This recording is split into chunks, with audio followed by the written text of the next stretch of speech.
Hello, tonight we gather at the edge of a story older than memory, where mist hangs low over quiet water, and the world has not yet learned its own name. Imagine a landscape without borders, without dates, without even a sky to separate above from below. There is only presence, and the faint sense that something is about to begin. This is where Japanese mythology first speaks, not loudly, not with thunder, but with calm certainty, as if answering a question you did not yet know how to ask. So, before we begin, take a moment to like the video and subscribe if you'd like to hear more stories like this. And if you wish, leave a comment telling us where you're listening from and what time it is where you are. Now, dim the lights, settle into stillness, and let's ease into tonight's journey together.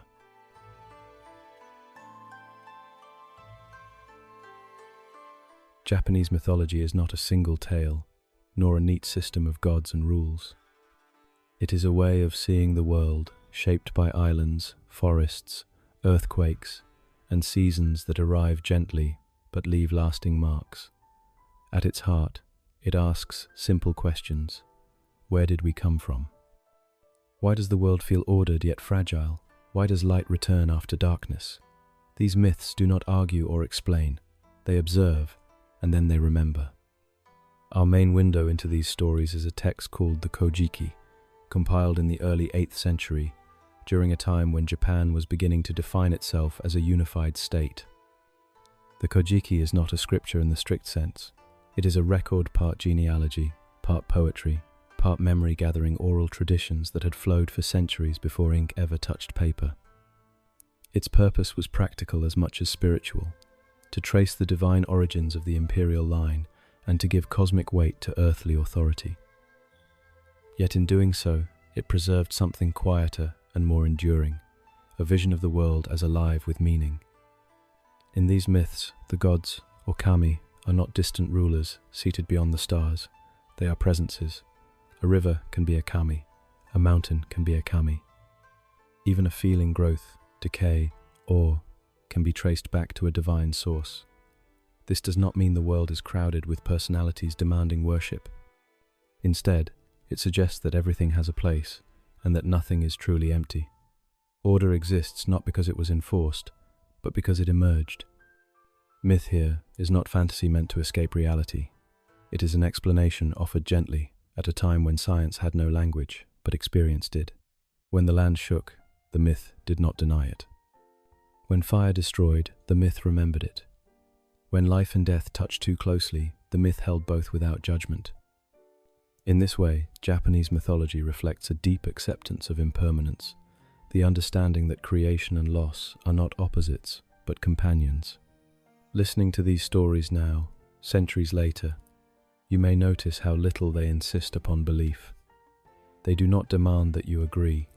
They simply invite you to notice, to see how night follows day, how purity must sometimes be restored, how balance is never permanent, but always returning.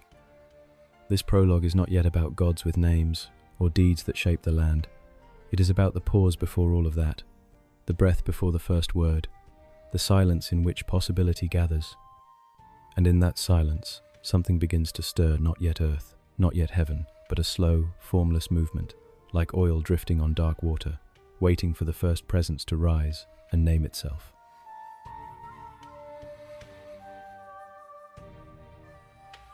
The movement deepens, and what had no shape begins to suggest one. In the earliest Japanese imagination, before heaven and earth were separated, existence was described not as emptiness, but as chaos, thick, indistinct, and heavy. The Kojiki compares it to floating oil, or to a dark sea without shore or depth. Nothing is solid, nothing is divided. Yet even here, there is potential, quietly gathering. From this formless state, something unexpected occurs. Without conflict or sound, the first kami appear. They do not arrive through birth or struggle. They simply emerge, as if condensation forms on cooling air. These earliest beings are known as the hitorigami, the solitary kami. They are not couples, not families, and not personalities in any familiar sense. They have names, but no stories, no temples, no arguments. Their existence alone is their action. The first of these is Ame no Mina Kanushi, whose name means Lord of the Center of Heaven. The title suggests balance rather than power. Center does not mean ruler here, it means point of alignment. Around him, the chaos subtly organizes. Soon after appear Takami Musubi and Kami Musubi, two generative forces whose names imply tying, binding, and producing. Together, these three form a quiet triad at the dawn of all things. It is important to notice what does not happen. There is no command, no spoken word that brings the world into being. There is no war with a monster of darkness. Creation, in this tradition, is gradual and restrained. Order does not conquer chaos, it rises from within it. The solitary kami do not shape the world with hands. Their presence alone allows structure to form. As more kami appear, the cosmos begins to separate. What is light and pure drifts upward. What is heavy and unclear settles below. From this process emerges Takamagahara, the high plane of heaven. It is not yet a place with landscapes or buildings. It is a realm of clarity, where divine order can exist without friction. Below it, the earth remains incomplete, still soft, still drifting. The solitary kami do not remain active. After appearing, they fade from the narrative, withdrawing as quietly as they came. This withdrawal is not death, it is completion. Their task is finished the moment it begins. They leave behind a framework, a cosmic architecture that allows the next stage of existence to unfold.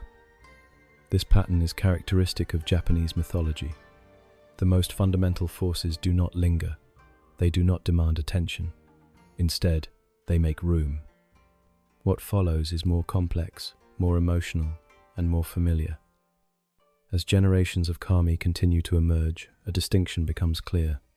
These later beings are no longer solitary. They come in pairs, or with defined relationships. They possess gender, intention, and eventually desire. Among them, two figures stand apart, not because they are more powerful, but because they will remain. Their names are Izanagi and Izanami. Before they act, they are given a role. The heavenly kami gather in Takamagahara and look downward, toward the drifting mass below. The earth has form, but no stability. It is like jelly, unable to hold shape. Someone must bring order to it not by force, but by guidance. Izanagi and Izanami are chosen for this task. They are not yet husband and wife in the human sense. They are complements, male and female principles whose union makes creation possible. Together, they represent the moment when the divine begins to engage directly with the unfinished world. They are given a tool, Ame no Nuboko, the heavenly jeweled spear. This spear is not a weapon. It is an instrument of measurement and stirring, a way to interact with the formless below. With it, the divine pair will test the boundary between heaven and earth. At this point, the world holds its breath. Takamagahara remains above pure, light, and ordered. Below lies the sea of chaos, dark and restless. Between them is no bridge yet, no path. And yet, Izanagi and Izanami stand at the threshold, poised to begin an act that will forever change the balance between realms. If you imagine this moment, it is not dramatic. There is no storm, no roaring wind. The air is still. The sea below barely moves. Creation, here, begins not with noise, but with intention.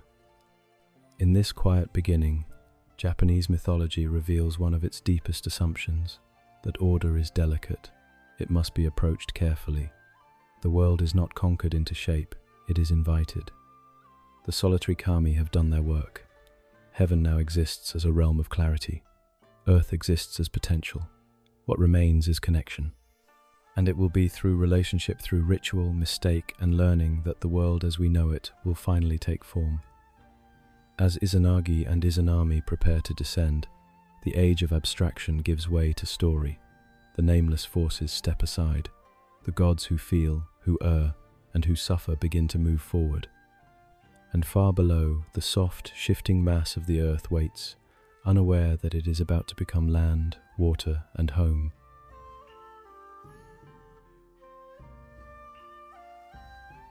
The formless world lies open beneath the gaze of Izanagi and Izanami. From the high plane of heaven they step forward onto a place that is not quite a place yet, the heavenly floating bridge, suspended between clarity above and chaos below. There is no railing, no edge to mark safety, only the sense that this is the moment when intention must become action. Below them stretches the dark, shifting sea, thick and indistinct, like something unfinished left too long in shadow. Izanagi and Izanami hold the heavenly jeweled spear, Ame no Nuboko, and lower its tip into the depths. They stir slowly, not to strike, not to divide, but to feel. As they lift the spear again, droplets fall from its tip.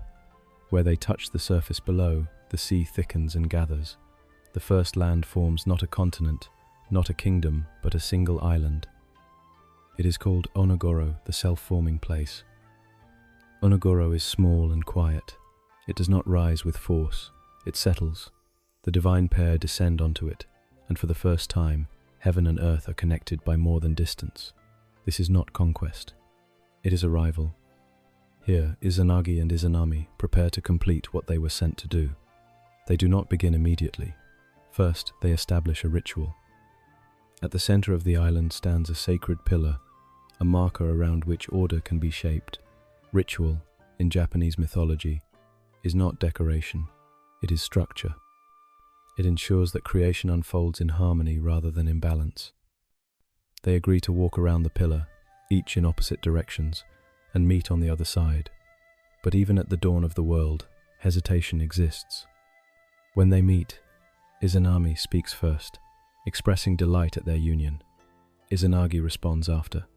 The ritual is completed, but something is slightly off. The order was reversed. From this union, a child is born, but it is not right. The first offspring, Hiruko, is weak and formless, unable to stand. In some versions, he is set adrift on the sea in a reed boat. It is a quiet, sorrowful moment. Even the gods must face the consequence of imbalance. They return to the heavenly kami and ask what went wrong. The answer is calm and precise. The ritual must be performed again, correctly. It is not punishment, it is instruction. Creation, even divine creation, requires care. They return to Onogoro and repeat the ritual. Once more, they circle the pillar. This time, Izanagi speaks first, followed by Izanami. The order is restored. From this union, the world responds. The islands of Japan are born one by one. First Awaji, then Shikoku, Oki, Kyushu, Iki, Tsushima, Sado, and finally Honshu, the great central island. Each emerges gradually, as if rising from sleep rather than being forced awake. The land does not snap into existence, it settles into it. This process is known as kunyumi, the birth of the land. It is not a single moment, but a sequence, unfolding with patience. The geography of Japan becomes sacred not because it is perfect, but because it is formed through balance, error, correction, and care. The islands are not just territory. They are the physical memory of creation itself. After the land comes the birth of the kami of nature. Mountains are born, and with them, the sense of permanence. Rivers follow, bringing movement and renewal. Trees, winds, fields, and seas each gain their own divine presence. These kami are not symbols layered onto nature later. They are nature, recognized as active and alive. Izanagi and Izanami continue their work, giving form to the elements that will shape daily life. Fire is born, water follows, clay, growth, and harvest take their places. The world becomes complex, layered, and increasingly fragile. With each new creation, the distance between divine order and human experience grows smaller. Yet even here, in this age of abundance, there is restraint. Not every force is celebrated. Some are feared, some are handled with caution. Fire, especially, carries both necessity and danger. The myths do not hide this tension, they allow it to remain. The relationship between Izanagi and Izanami also changes. At first, they are creators working in harmony. Over time, their bond becomes more personal, more vulnerable.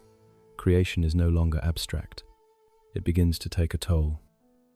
In Japanese mythology, this is a turning point.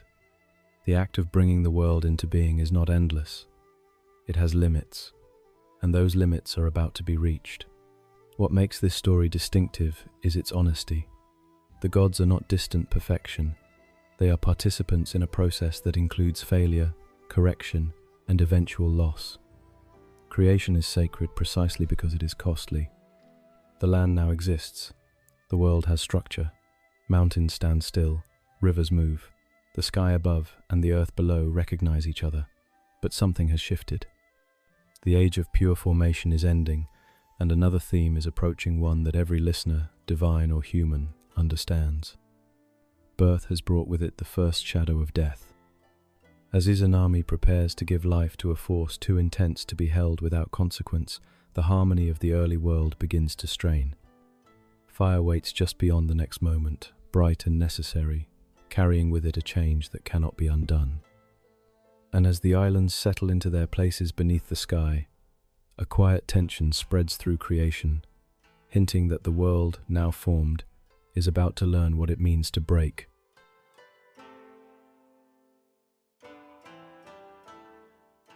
The moment arrives not with violence, but with necessity. Izanami brings forth fire, the Kami Kagutsuchi, whose heat is both gift and danger. Fire is needed to shape clay, to harden tools, to warm bodies that will one day walk these islands. Yet in its birth, the balance that has guided creation until now falters. The flames burn Izanami as she gives life, and for the first time, pain enters the cosmos. This is not a symbolic wound. It is final. Izanami, who helped raise the land from formless sea, who named mountains and rivers into place, is mortally injured. The act of creation has demanded too much. As she weakens, the world holds still, as if unsure how to respond. Until this moment, nothing truly ended. Things emerged, settled, corrected themselves. Now, something is leaving. Izanami dies. In Japanese mythology, death is not softened or explained away. It arrives as an undeniable fact. Izanami does not ascend. She does not dissolve into light. She passes from the realm of the living, and with her passing, the world changes its rules.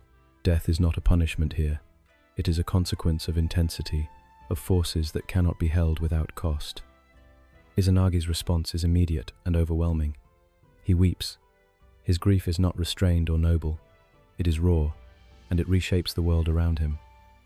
From his tears, new kami are born divinities of sorrow and loss. Even in mourning, creation continues, but it is altered. The joy of forming gives way to the ache of absence. Anger follows grief. Izanagi turns toward Kagutsuchi, the fire god whose birth caused Izanami's death. In a moment that stands apart in the myths for its directness, Izanagi kills his own child. With his sword, he strikes Kagutsuchi down, severing him into pieces. This act is not celebrated. It is necessary, but heavy. Fire cannot be allowed to rage without limit. From Kagutsuchi's blood and dismembered body, still more kami emerge, gods of volcanoes, mountains, and destructive forces. Even violence becomes fertile. The myth does not deny this. It observes it. Destruction and creation remain bound together, inseparable. The first stage of harmony is over. What follows is silence. The land remains. The rivers flow. The sky holds its place. But the center is gone. Izanami, once a living presence, shaping the world alongside Izanagi, has crossed a boundary no one has crossed before. The universe now contains a division that cannot be undone. For Izanagi, the world is suddenly incomplete. Creation, once shared, is now solitary. He moves through the land they made together, but everything reminds him of what is missing. Mountains she birthed, fields she named, fire she suffered for. The world is full, yet empty. This is a deeply human moment embedded within divine myth. The gods are not immune to loss. They do not rise above grief. Izanagi does what many would do when faced with death for the first time. He refuses to accept it. He decides to follow Izanami. Before that descent begins, the myth pauses, as if allowing the weight of what has occurred to settle. Death is now part of the cosmic order. It will not be removed. Everything that comes after will carry its presence, whether acknowledged or not. The introduction of death also reframes creation itself. What was once endless now has limits. What is born will someday fade. The land, though sacred, is no longer eternal in the same way. Impermanence enters quietly without declaration and never leaves. It is here that Japanese mythology diverges from many other creation stories. There is no promise that death will be defeated. There is no assurance that loss will be redeemed. Instead, there is acceptance, slow, painful, and incomplete. The world continues not because death is solved, but because life persists alongside it. Izanagi prepares himself for a journey that no one has taken before. He will descend to Yomi, the land of darkness, not to conquer it, but to retrieve what he has lost. This decision does not come from wisdom. It comes from love and refusal. The myth does not judge him for this. It simply follows him. As he stands at the edge of the living world, the separation between realms begins to clarify. There is now a place for the living and a place for the dead. They are not mirrors. They are not balanced. They are divided by a boundary that will soon be marked forever. Fire, once introduced, cannot be undone. Death, once entered, cannot be removed. The harmony of the first age was real, but it was temporary. In its place stands a more complex order, one shaped by memory, loss, and the need for boundaries. This chapter of the myth does not end with resolution. It ends with momentum. Grief propels Izanagi forward. The world, newly aware of its own fragility, waits. Somewhere beyond the reach of light, Izanami exists now in a different form, changed by death and distance. And as Izanagi steps toward the shadows, carrying both hope and dread, the living world pauses behind him, knowing that what he brings back, if he brings anything at all, will define the separation between life and death forever.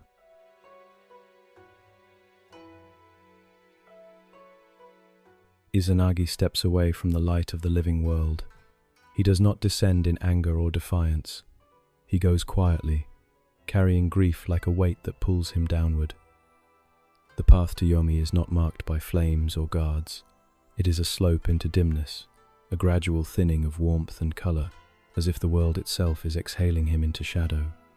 Yomi is not a place of punishment. It is simply where the dead reside. In the earliest telling, it is cold, dark, and still. There is no fire here, no wind, no growth. Sound feels distant, as though absorbed by the ground. This is a realm defined by absence, the absence of movement, of change, of return. And yet, it exists alongside the living world, close enough to reach, far enough to never truly touch. Izanagi calls out for Izanami, and his voice carries strangely, as if it does not belong in this place. When she answers, it is from within a hall of shadows. She speaks gently, but there is restraint in her words. She tells him that he is too late. She has already eaten the food of Yomi. The boundary has been crossed. Still, she does not refuse him entirely. She asks him to wait while she seeks permission to return. There is a condition. He must not look at her. This request is not framed as a test. It is a necessity. Yomi has its own order, and curiosity here is dangerous. Izanagi agrees. He waits in the darkness, time stretching without measure. The silence grows heavy. In the absence of sight, imagination fills the space.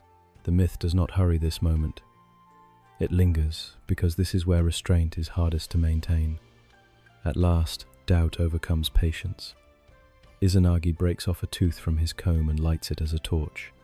The small flame barely pushes back the dark, but it is enough. And in that light, he sees Izanami. What he sees cannot be undone. Her body has changed. It is decayed, inhabited by creatures of rot and shadow. The beauty and vitality of the creator goddess are gone, replaced by the stillness of death made visible. This is not presented as horror for its own sake. It is the truth of Yomi revealed. Death is not sleep. It is transformation into something unfamiliar. Izanagi recoils. In that moment, he forgets love, promise, and purpose. He turns and runs. Izanami's response is swift and fierce. The tenderness of her voice vanishes, replaced by rage and shame. She calls out, not as a lover, but as a ruler of this realm. She sends the beings of Yomi after him, forces of decay and shadow that move without sound. The chase that follows is frantic but brief, marked more by fear than violence. As he flees, Izanagi uses what he has. He throws down his comb, which becomes a thicket of bamboo shoots, slowing his pursuers. He hurls his headdress, which turns into grapes that momentarily distract them. These are not heroic acts, they are desperate improvisations, human in their clumsiness. Finally, Izanagi reaches the boundary between worlds. With the last of his strength, he pulls a massive boulder across the entrance to Yomi, sealing it shut. The stone is not symbolic, it is practical. The separation must be absolute. From opposite sides of the barrier, Izanagi and Izanami speak one final time. Izanami declares that she will take 1,000 lives each day. It is not a curse born of cruelty, it is a statement of reality. Death will continue. Izanagi responds that he will cause 1,500 lives to be born each day. Life too will continue. Neither triumphs, neither relents. This exchange defines the world that follows. Life and death are not in balance. They are in motion. One does not cancel the other. They coexist, unevenly, endlessly. With the stone in place, the worlds are divided. The living cannot follow the dead. The dead cannot return to the living. The separation is not gentle, but it is necessary. Without it, the order established at the beginning would collapse entirely. Izanagi stands alone on the side of the living world. He is contaminated by death, not morally, but spiritually. Contact with Yomi has marked him. This is another key understanding in Japanese mythology. Death is not evil, but it is polluting. It disrupts harmony simply by proximity. Before he can return to creation, Izanagi must cleanse himself. He moves toward water, toward a river where purification can take place.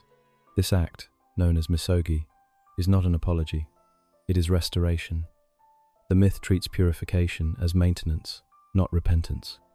The world must be tended if it is to remain habitable. As Izanagi prepares to wash away the residue of the underworld, the narrative slows again. What has happened cannot be undone. Izanami will not return. Yomi will remain sealed. Death will accompany life from this point forward. Yet this is not an ending, it is a transition. The descent into Yomi has taught the gods, and by extension, humanity, that boundaries matter. Love cannot reverse death. Curiosity can reveal truths too heavy to bear. And separation, though painful, allows life to continue without collapsing into shadow. Standing at the river's edge, Izanagi pauses. The water is clear and moving, a sharp contrast to the stillness of Yomi. In its surface, light returns, fragmented but present. He steps forward, ready to cleanse himself of darkness, unaware that this act of purification will bring forth new powers, brighter, more enduring than anything the underworld could claim. And as the water begins to flow over him, the world leans quietly toward renewal, carrying with it the knowledge that even after the deepest descent, something luminous can still emerge.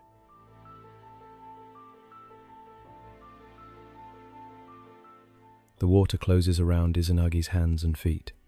He steps into the river with deliberation, aware that what clings to him is not mud or blood, but the presence of death itself. The current is cool and steady. It does not judge, it moves, as rivers always do, away from what has been and toward what will be. This act of washing is called misogi, purification. In Japanese thought, purification is not about guilt. Izanagi has done nothing wrong. Rather, it is about restoring balance after contact with disorder. Death, while natural, disrupts the living world. To continue, it must be cleansed away. As Izanagi removes his garments and submerges himself, each motion carries meaning. The items he discards do not vanish. From them, new kami are born, guardians of boundaries, watchers of transitions. Even the act of undressing becomes creative. Nothing is wasted, everything transforms. The deeper Izanagi washes, the lighter the world feels. When he cleanses his left eye, a brilliant presence is born. From the clarity of that eye emerges Amaterasu, the sun goddess. Light spreads instantly, not in a burst, but in a calm, steady radiance. This is not the harsh glare of fire. It is warmth, visibility, and order. With Amaterasu's birth, the sky gains its rhythm. Day becomes possible. When Izanagi cleanses his right eye, a softer power appears. Tsukuyomi, the moon god, is born into quiet illumination. His light does not chase away darkness. It moves within it, shaping night into something navigable. Where Amaterasu defines clarity, Tsukuyomi defines reflection. Together, they establish time itself, the alternation of day and night, presence and rest. Finally, when Izanagi washes his nose, a force of movement and noise bursts forth. Susanoo, the storm god, is born. Wind, rain, and the restless sea follow him into the world. Where his siblings bring order and rhythm, Susanoo brings disruption and change. He is loud where they are silent, unpredictable where they are steady. These three are known as the Mihashira no Uzunomiko, the three precious children. Their emergence marks a new phase in the cosmos. Creation is no longer about forming land and naming elements. It is about governance, how the world will function now that it exists. Izanagi looks upon them with a mix of pride and exhaustion. His journey through death has produced light, shadow, and storm. In them, the full range of existence is present. He assigns each a domain. Amaterasu is given Takamagahara, the high plane of heaven. From there, she will govern the sky and ensure the continuity of light. Her role is central. Without her, order falters. Tsukuyomi is assigned the night. He will rule the quiet hours, the time of reflection and withdrawal. His presence balances his sister's brilliance, ensuring that rest follows activity. Susanoo is given the sea. It is a fitting domain, vast, shifting, and powerful. The ocean mirrors his nature, capable of both nourishment and destruction. At first, the arrangement appears balanced. The cosmos breathes again. Light rises, night follows. Storms move across the land, shaping it, but not yet overwhelming it. But imbalance soon reveals itself. Susanoo weeps. He does not rule his domain. He does not move to the sea. Instead, he cries endlessly, his grief shaking the land. Rivers dry up, mountains crumble. His sorrow is not explained away. It is raw and disruptive. When Izanagi demands an answer, Susanoo confesses that he longs for his mother, Izanami, lost to Yomi. This longing is dangerous. It pulls Susanoo toward the underworld, threatening to undo the separation that keeps the worlds intact. Izanagi, who has already paid the price of crossing that boundary once, understands the risk. He strips Susanoo of his authority and banishes him from heaven. This is not cruelty, it is necessity. Order cannot be maintained if grief is allowed to rule unchecked. Susanoo's exile introduces another enduring theme of Japanese mythology, that even gods must face consequences, and that authority is conditional upon harmony. With Susanoo cast out, the balance between the siblings fractures. Amaterasu remains in heaven, radiating light. Tsukuyomi keeps to the night, distant and reserved. Susanoo falls toward the earth, carrying with him resentment, power, and unresolved pain. Izanagi, his role complete, withdraws from the center of the myth. Like the solitary kami before him, he fades into the background. His work is finished. The world now belongs to the next generation of gods. What remains is light newly born from darkness, night shaped by reflection, and storm set loose upon the land. The purification has succeeded, but it has also revealed that cleansing does not remove conflict. It simply makes it visible. The sun now rises reliably, warming the islands. The moon watches silently, marking time. Winds gather over the sea, hinting at future unrest. The world is stable, but not serene. From this point forward, the drama of Japanese mythology will unfold not from creation itself, but from relationships, from rivalry, pride, reconciliation, and loss. The gods are no longer distant forces. They are characters whose actions will shape both heaven and earth. As Amaterasu takes her place in the sky, her light spreading across Takamagahara, a fragile peace settles in. It is a peace built on separation, on boundaries respected, and on purification hard won. Yet far below, beyond the reach of her rays, the storm god moves restlessly, carrying with him the memory of death and the promise of disruption. And in the stillness between sun and storm, the world waits, sensing that light, once born, can also be hidden, and that heaven itself is not immune to breaking.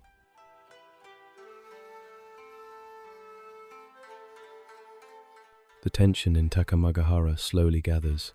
Above the quiet rhythm of day and night, something unsettled stirs. Susanoo, though banished, has not yet left the heavenly realm. Before descending to earth, he seeks one final meeting with his sister, Amaterasu. He claims he wishes only to say farewell. But words, like storms, often carry more than they admit. Amaterasu is wary.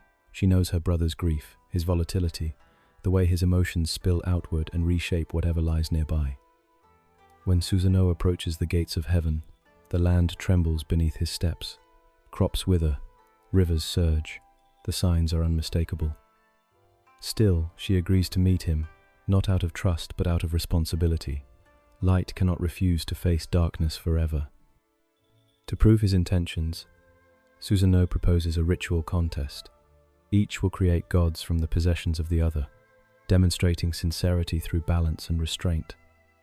Amaterasu breaks Susanoo's sword into 3 pieces, chews them, and from her breath new deities are born, gentle, orderly, aligned with heaven. Susanoo, in turn, takes Amaterasu's jewels, chews them, and produces powerful male gods. He declares victory, interpreting the outcome as proof of his righteousness. But triumph does not calm him, it inflames him. What follows is not a single act of rage, but a sequence of transgressions. Susanoo rampages through the heavenly fields, destroying rice paddies meant to sustain the gods. He blocks irrigation channels, undermining the careful order that keeps heaven fertile. He hurls a flayed horse into Amaterasu's weaving hall, where sacred garments are made.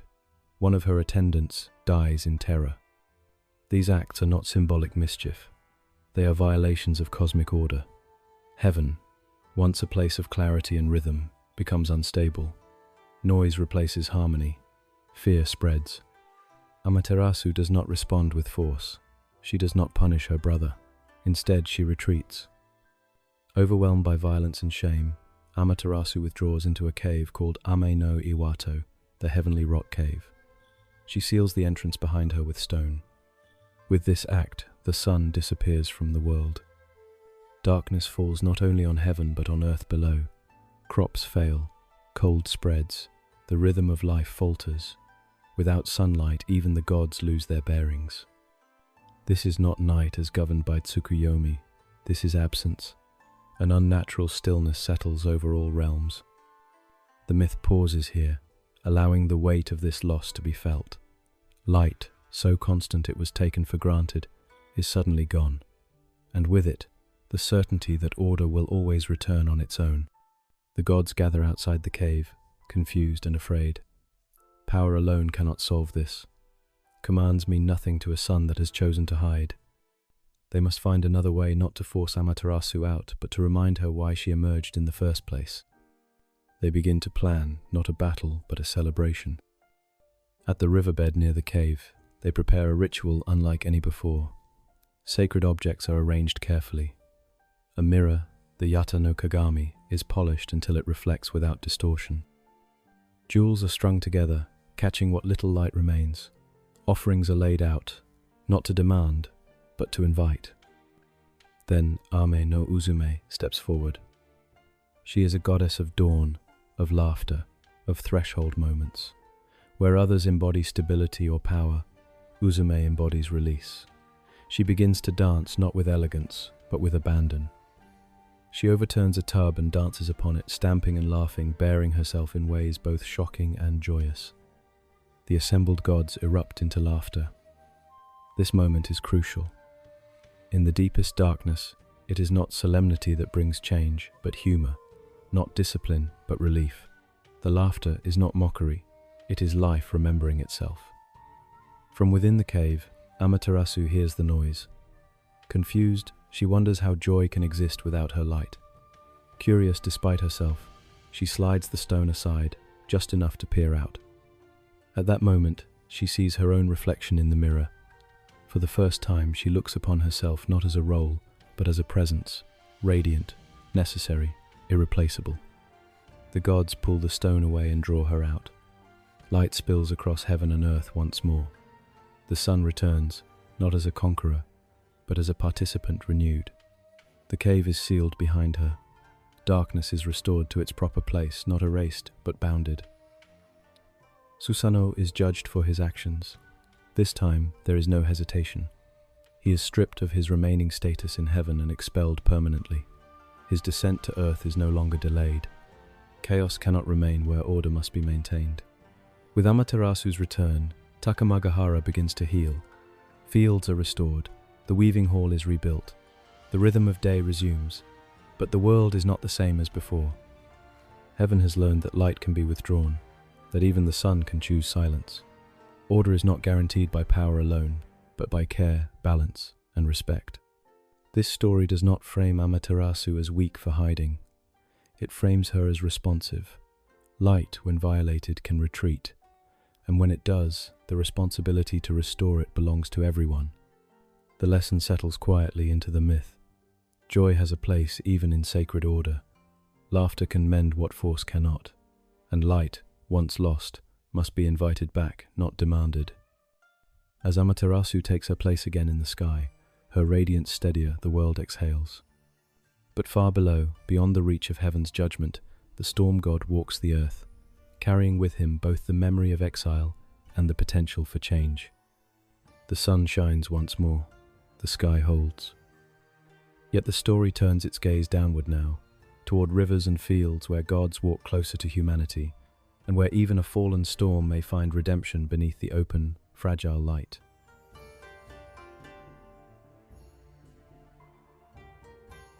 Susanoo descends from heaven to the earth below. His fall is not marked by flames or thunder. It is quiet, heavy, like a long-held breath finally released.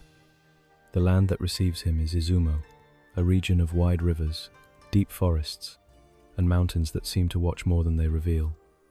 Here, the storm god is no longer surrounded by divine order. He walks among mortal spaces, fields worked by hands, paths worn by feet, houses built to endure weather rather than eternity. His power remains immense, but it has nowhere obvious to go. Without heaven to resist him, his rage begins to change shape. As Susanoo moves through Izumo, he encounters an old couple weeping beside a river. Their sorrow is measured and exhausted, the kind that has lasted too long to be loud. When he asks the cause, they tell him of Yamata no Orochi, an eight-headed, eight-tailed serpent that coils through the valleys. Each year, it comes down from the mountains and demands one of their daughters. 7 have already been taken, 1 remains. The description of Orochi is deliberate and unsettling. Its body stretches across hills and rivers. Moss and trees grow upon its back. Its eyes glow red, like embers beneath ash. This is not a monster born from chaos alone.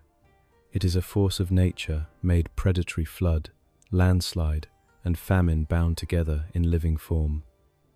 Susanoo listens. For the first time since leaving heaven, he does not interrupt. He looks at the remaining daughter, Kushinada Hime, and sees not fear alone, but endurance. He offers to help, but not without condition. He asks for her hand in marriage. The bargain is not coercion. It is a promise of protection and continuity, something Susanoo himself has lacked. The old couple agree. Susanoo transforms Kushinada Hime into a comb and places her in his hair, not as a possession, but as a way of keeping her close and safe. Then he begins to plan. Unlike his earlier outbursts in heaven, Susanoo does not charge blindly at Orochi. He prepares carefully. He orders the brewing of strong sake 8 vats, 1 for each head of the serpent. He positions them behind a fence with 8 gates, aligning the trap with precision. This is not the storm acting on impulse. This is calculation. When Orochi arrives, it does not sense danger. It is accustomed to fear, not resistance. The serpent drinks deeply from the vats, each head lowering itself into intoxication. One by one they grow sluggish. Their immense bodies slacken. The land grows still. Only then does Susanoo draw his sword. The battle itself is brief in the telling. There is no lingering on violence. The emphasis is on outcome. Susanoo strikes, severing the heads and tails of the serpent. As he cuts through the final tail, his blade meets resistance. Embedded within Orochi's body is another sword, ancient and gleaming. This sword is Kusanagi no Tsurugi. Susanoo recognizes its significance immediately. He does not keep it for himself. Instead, he sends it to Amaterasu as an offering. This act is quiet, but profound. It is an acknowledgement of wrongdoing, a gesture of reconciliation across the distance between earth and heaven. With Orochi defeated, the land of Izumo breathes again. Rivers run without fear. Fields remain intact. The old couple's lineage continues. Susanoo builds a palace and composes a poem, the first poem in Japanese myth, celebrating the land and his union with Kushinada Hime. For the first time, his power creates shelter rather than disruption. This transformation does not erase his past. Susanoo remains unpredictable, but it reframes him. He is no longer only the god who broke heaven. He is also the god who faced terror directly and chose protection over destruction. The sword Kusanagi will travel far beyond this moment. It will become one of the 3 sacred treasures of Japan, symbols of divine authority passed down through generations. But here, at its origin, it is simply a discovery violence, giving way to responsibility. Susanoo's story on Earth does not end in triumph. It ends in settlement. He remains in Izumo, a place slightly apart from the central line of imperial myth. This distance matters. Japanese mythology allows space for gods who do not rule directly, whose influence is felt sideways, through story and landscape rather than throne. In Susanoo, the myth holds a difficult truth. Rage does not disappear when punished. It must be transformed. Power without restraint destroys. Power, guided by care, can defend. As seasons pass over Izumo, the storm god's presence becomes part of the land's character. The rivers still flood, winds still rise suddenly, but these forces are no longer senseless. They belong. Above, in Takamagahara, Amaterasu receives the sword. The gesture closes a wound that punishment alone could not heal. The distance between heaven and earth remains, but it is no longer hostile. The narrative now begins to turn again, away from solitary acts and toward lineage. The gods have shaped the land. They have learned the cost of imbalance and the possibility of repair. What remains is to bridge the divine and the human more fully. Far from Izumo, preparations are already forming for a descent not of a storm, but of light carried carefully into the world. And as the rivers settle after Orochi's fall, the path opens for a new figure born of heaven, destined to walk the earth with symbols rather than swords, and to carry the fragile authority of the sun into human time.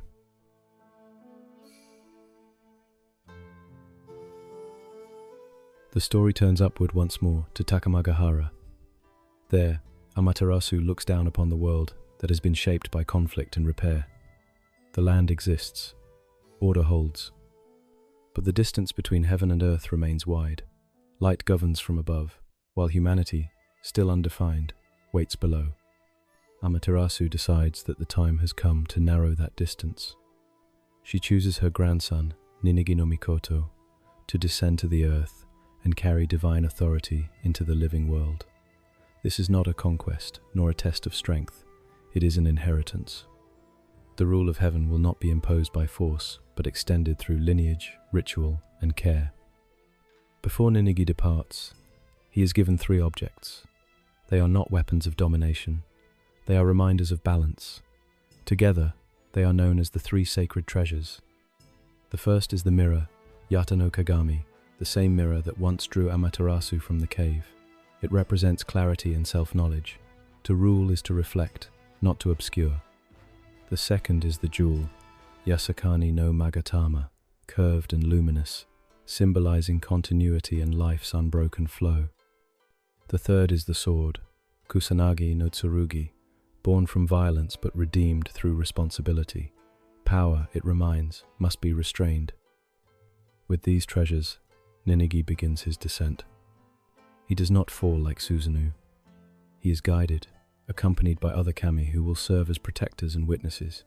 The descent itself is described as gentle, a lowering rather than a plunge. Heaven does not release him, it entrusts him. Ninigi arrives at Takachiho, a high plain in Kyushu where mountains meet open sky. The location matters. This is not a palace or a city. It is a threshold, a place where heaven feels close enough to touch, yet firmly rooted in the earth. From here, divine presence can spread without overwhelming. Ninigi establishes himself quietly. There is no immediate declaration of rule. Instead, the myth focuses on relationships. Authority, it suggests, begins with connection. Ninigi encounters Konohana Sakuya Hime, a goddess associated with blossoms and fleeting beauty. He chooses her as his wife, passing over her sister, Iwanaga Hime, who represents endurance and stone. This choice is not condemned, but it carries consequence. Humanity, through Ninigi's line, will be beautiful and vibrant, but not eternal. Mortality enters the lineage, not as punishment, but as nature.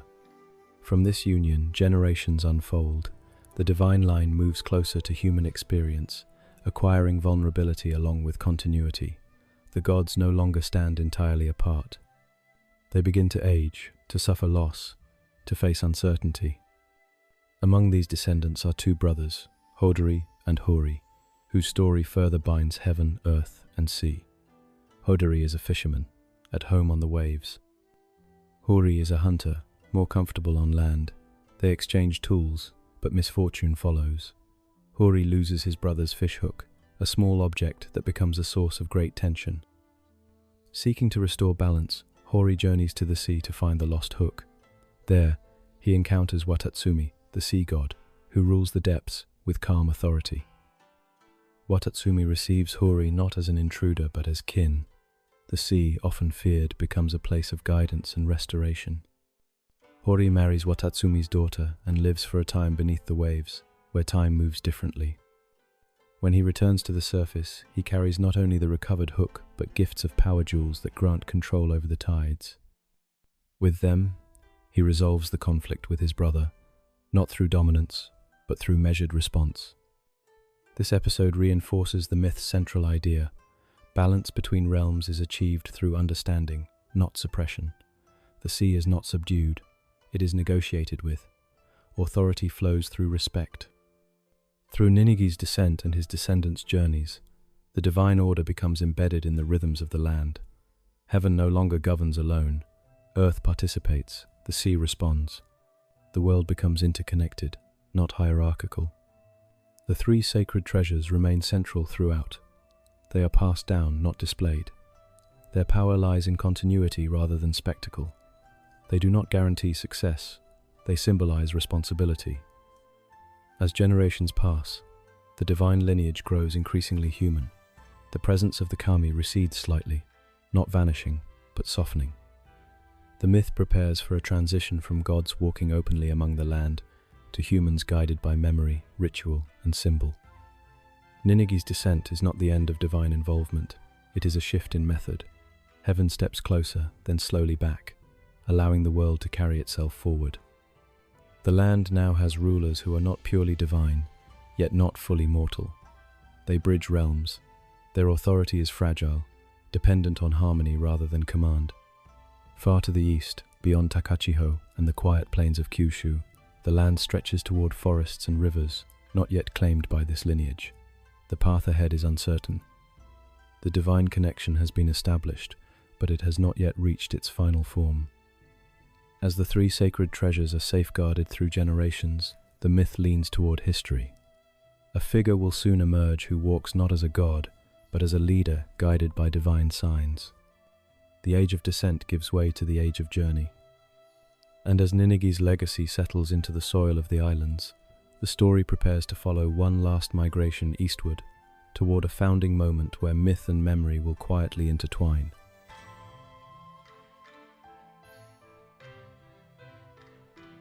The story now turns from divine descent to mortal agency.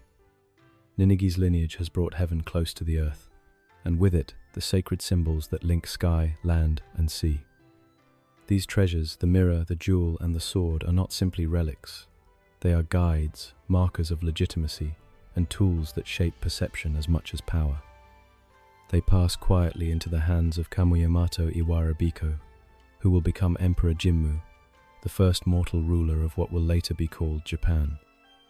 Jimmu's story begins in Kyushu, where the line of Ninigi has settled for generations. The land is fertile but fragmented. Tribes maintain their own authority. Rivers are borders. Mountains are obstacles. Humanity moves forward cautiously, guided by the memory of gods, yet reliant on its own labor. Jimmu's birth is marked not by thunder or fire, but by an awareness that destiny is both a burden and a gift. He grows under the watchful eyes of priests and elders who know that divine heritage carries expectation as well as privilege. As he matures, Jimmu recognizes that to unify the land, he must journey east. It is not conquest in the sense of brute force. It is a migration guided by celestial signs. Alongside him walks Yatagarasu, the three-legged crow, a divine messenger whose flight indicates the path that will honor heaven while respecting the terrain below. It is quiet guidance, not coercion. At night, the crow perches where rivers fork or where mountains slope. At dawn, its wings trace patterns that the young leader follows with careful attention. The journey is long. The myth emphasizes the rhythm of travel over the dramatics of battle. Mountains are crossed slowly, forests navigated carefully, rivers forded with patience. This is a land that tests both resolve and understanding. Jimmu's companions are not only warriors but also farmers, builders, and guides those whose knowledge of the land is as valuable as any sword. The narrative dwells on this because history, in its earliest form, was survival as much as glory. Conflict arises, but it is measured. Tribes are not portrayed as enemies in absolute terms. They are obstacles, challenges, and potential allies. Battles occur quietly, described through aftermath rather than slaughter. Fields are trampled, huts burned, rivers churned, and then silence falls. The focus is never on carnage, but on the fragile restoration that follows. Victory is marked by settlement, the re-establishment of farms, and the incorporation of local customs into a larger structure. Authority is extended through integration rather than domination. At one key point, Jimmu arrives at a valley where a river splits into multiple channels, confusing and treacherous. The group hesitates, unsure which path will lead them toward the destined eastern lands. It is here that Yatagarasu becomes indispensable. The crow alights on a stone, its shadow pointing along the safest channel. Jimmu's party follows, and the myth quietly underscores that divine guidance is not infallible but cooperative. Success depends on attention, humility, and the willingness to follow signs without arrogance. Throughout this journey, the three sacred treasures serve both as protection and symbol. The mirror reminds Jimmu to reflect upon his decisions and intentions. The jewel signals continuity, connecting past and present human and divine. The sword, kusanagi, is a promise of authority tempered by responsibility. These objects are not displayed in triumph. They are carried reverently, woven into the fabric of travel, ritual, and observation. The myth presents them as tools for leadership, not trophies. When Jimmu's group reaches the Yamato Plain, they find a landscape already populated by humans, mountains, and rivers shaped by centuries of life. It is not empty. It is a place of memory and accumulation. Jimmu must negotiate, not simply impose. Local rulers test him, challenge him, and eventually, some join him willingly, while others are integrated through careful diplomacy. The consolidation of these lands is slow, deliberate, and framed as preparation for a stable governance, rather than immediate conquest. The myth emphasizes the sacred timing of events. Jimmu's eastward march coincides with celestial signs, the alignment of stars, the rising of particular constellations, the timing of seasonal flows. This attention to natural rhythm reinforces the idea that leadership in Japan was never solely human. It was human guided by heaven, attuned to cycles, and aware of consequences beyond immediate perception. When the final battles are concluded and the Yamato region is secured, Jimmu establishes a capital. The narrative describes the act quietly. A clearing is chosen, simple structures erected, boundaries defined, and rituals performed to honor both ancestors and gods. He is no longer merely a warrior. He is a ruler, a link between the divine and human, the culmination of Ninigi's descent and centuries of preparation. The three sacred treasures remain at the heart of this rule. They are not wielded aggressively but placed within shrines, carefully guarded and revered. Authority, the myth emphasizes, is inseparable from continuity and responsibility. Jimmu's power is therefore both human and sacred. It is a quiet lesson. Governance is a practice, not a proclamation. With the founding of the Yamato dynasty, the world of myth begins to intersect with what will be remembered as history. Human memory begins to carry the echoes of gods into living tradition. Ritual, lineage, and local governance intertwine. The story of Jimmu is told not to glorify one person, but to explain the continuity of leadership and the origin of order within the islands. Myth does not vanish. It softens into guidance, embedding itself in ritual, symbol, and the rhythm of the seasons. Jimmu's journey, though framed as heroic, is as much about observation as action. He listens to rivers, watches mountains, and considers the needs of the people who walk the land alongside him. His authority is legitimate because it is exercised with awareness of limits, of natural order, and of human complexity. The myth quietly teaches that true leadership is not enforced, it is recognized. The narrative closes this chapter with reflection on the transition from divine to mortal. The gods no longer walk openly among humans, but their influence remains in signs, rituals, and sacred objects. Authority is grounded in respect for both heaven and earth, and the first emperor becomes a bridge between those realms. The story is subtle. It is less about conquest than about continuity, less about violence than about responsibility. As Jimmu settles into Yamato, the myth gestures forward. The stage is set for centuries of dynastic rule, for the intertwining of ritual, nature, and governance. The sacred and the human coexist in ways that will define Japanese culture. Heaven has descended through Ninigi, the earth has been unified under Jimmu, and yet the world remains alive, unpredictable, and watched over by the quiet presence of Kami, who once shaped it in forms both visible and invisible. And so, as the sun rises over Yamato for the first time under human rule, the story prepares to shift once more from dynasty to everyday life. From the extraordinary to the sacred ordinary, showing how myth persists quietly in the rivers, forests, shrines, and rituals that fill the islands with the presence of the Kami.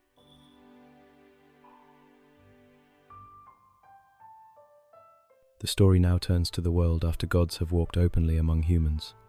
The great figures Amaterasu, Susanoo, Ninigi, and even Jimmu have receded into memory, ritual, and sacred symbols.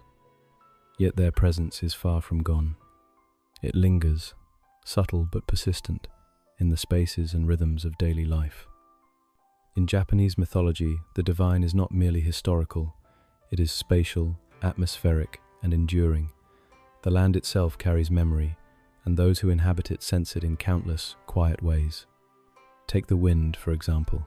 It whistles down mountain passes and rustles through bamboo groves, carrying the echo of Susanoo's storms and the laughter of Ame no Uzume. It is not violent unless provoked, not arbitrary but responsive. People feel it brushing their cheeks, hear it sighing through trees, and know, instinctively, that they are not alone. Even in its gentlest movement, wind is a reminder that the world is alive with forces older than any city, older than recorded history. Water, too, carries memory. Rivers continue to flow as they did when Hori and Hodri negotiated their familial conflicts, guided by currents that can nourish or overwhelm. Lakes reflect the sun and moon, reminding observers of Amaterasu's brilliance and Tsukuyomi's quiet illumination. Even the smallest streams carry an echo of the purification rituals of Izanagi. To step into water is to enter a liminal space, one where mortal and divine intersect, however briefly. Stones and mountains, enduring and patient, hold stories in their immobility. They are the witnesses of creation, the scars of conflict, and the boundaries of realms. Pilgrims walking along mountain passes feel their weight not as oppression but as quiet presence. Torii gates at shrines mark thresholds, inviting humans to pause, to breathe, and to notice the sacred. Every boulder, every carved marker, every moss-covered stone holds memory. In these places, the kami are silent, yet unmistakable. Shrines, whether grand or modest, are the most tangible expression of this lingering divinity. They exist across cities, forests, and fields, often at sites where nature and human settlement intersect. The mirror, jewel, and sword, or their symbolic equivalents, are enshrined in quiet reverence. Rituals, prayers, offerings, and festivals maintain connection with forces that cannot be fully seen. People enter shrines not to summon spectacle, but to acknowledge continuity, to align themselves with forces both immanent and transcendent. Even the seasons carry the imprint of the kami. Cherry blossoms bloom, ephemeral and delicate, reminding all who observe that beauty is fleeting and must be appreciated. Autumn leaves fall in fiery torrents, echoing the passage of life and the inevitability of change, as first demonstrated when Izanami entered Yomi. Winter cold and summer heat mark cycles of endurance, shaping human activity and thought. Each rhythm is informed by divine precedent, carrying lessons in balance, patience, and respect. In daily life, the sacred is subtle. A farmer planting rice senses the favor of water and wind. A fisherman casting nets acknowledges Watatsumi's power over the sea. A child stepping over a threshold may instinctively bow, touching a torii or a small shrine, even without understanding why. In these moments, mythology is not remembered as story, but lived as awareness. Kami are not always visible, but their influence is constant. The ordinary becomes extraordinary. A quiet garden, a mountain path, the sound of rain on a roof, all are infused with divine memory. Japanese mythology teaches that divinity need not roar to exist.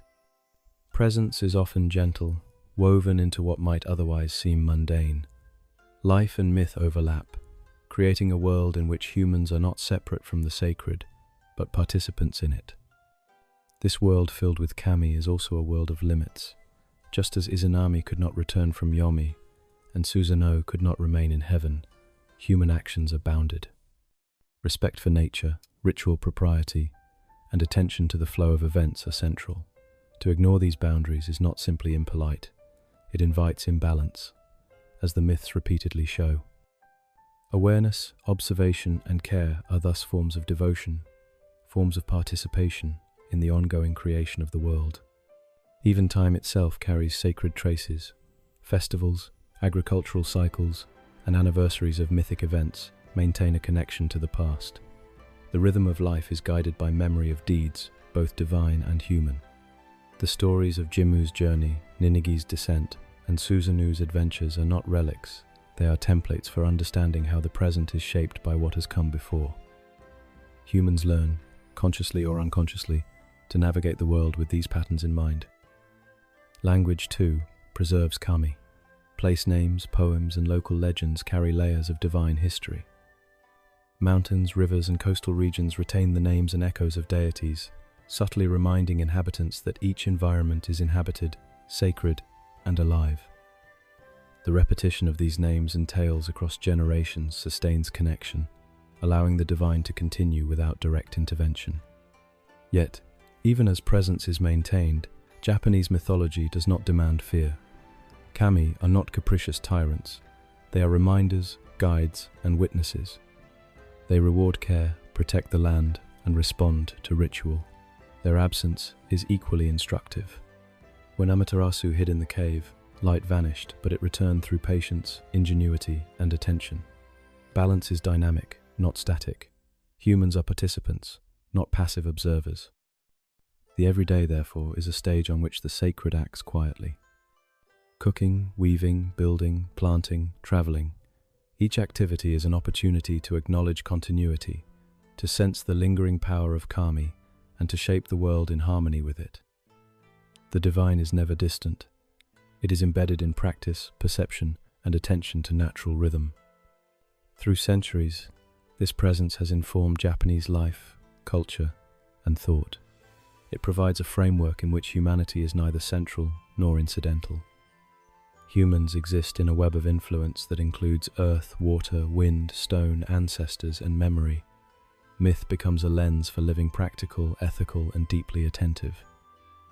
And so, as you walk along a quiet path, or hear the river babble beneath a wooden bridge, or feel the wind press through the trees, you are not alone. The world is filled with kami. Their stories, though ancient, continue in the gestures, the seasons, and the spaces we inhabit. Life is ordinary, yet extraordinary, an enduring echo of creation, loss, purification, struggle, and reconciliation. The story closes, not with an ending, but with a presence. Kami remain. Light continues, storm moves, rivers flow, and the world breathes. Myth is no longer only tale, it is awareness, embedded in every leaf, every stone, every sigh of wind. The narrative of gods and humans, of heaven and earth, persists quietly in all that surrounds us, a living, attentive rhythm that shapes life in ways both subtle and profound. Even now, as you listen to this story, the world carries the memory of Amaterasu, Susanoo, Ninigi, and all the kami who walked the islands. The air, the water, the land, and the stillness of everyday life are infused with their presence. Myth has not ended. It lives in what we see, touch, and breathe. It waits for recognition, for reflection, and for quiet reverence. In this world filled with kami, every moment is part of the ongoing story. Mountains remember the footsteps of gods. Rivers carry the echoes of divine journeys. Shrines mark thresholds between the ordinary and the sacred. Humans participate through attention, care, and ritual. There is no final act, no definitive conclusion.